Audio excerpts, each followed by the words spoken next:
Authority updated its rider guidebook back in February. WGXA News reporter William Bazone is here live with us in studio tonight to share her story. Good evening, William.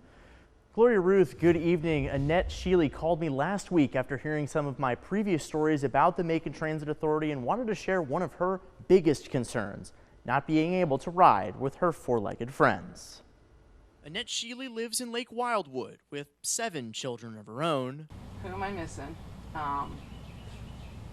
Moochie? Yep. That is, 4-legged children. Okay. What else I got to do? I won't go anywhere. Sheely is legally blind, which can make it difficult to get around. While she doesn't have a service dog to assist her, I live by myself. I have no family. I rely on paratransit, and that's how I get my dogs to the vet. But recent policy changes to the MTA's paratransit rider handbook is turning Sheely's world upside down. In Section 4 of February's updated manual, it states that emotional support or comfort animals are not considered service animals by the U.S. Department of Transportation's ADA requirements. So what are you going to do now? I mean, now that dogs aren't allowed on... That is very scary for me. That's like if I had kids and I couldn't get my kids to the doctor. The updated guide that passed 3 months ago is 73 pages long.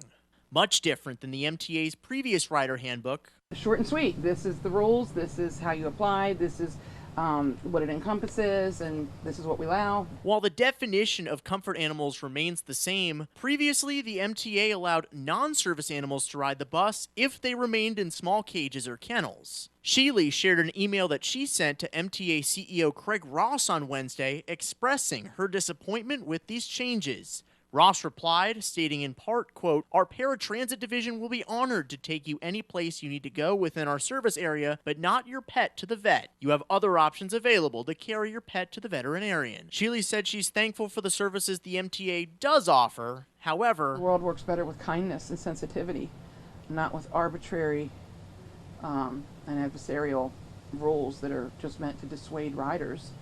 And in my opinion, they're trying to thin the herd because they're overcrowded. She wants more people to speak up. And I know how to pick my battles. And I know when to be a voice, but a lot of people don't. And I think they're counting on that. Still isn't clear to her if she's allowed to have any carriers with her at all, whether that's for groceries or other things. I reached out to transit planner Mark Strozier this morning asking for more clarification on the language regarding service animals and to Public Information Officer Jamie Godet for any additional statements the MTA may have. Reporting live in studio, I'm William Bazone for WGXA News at 11.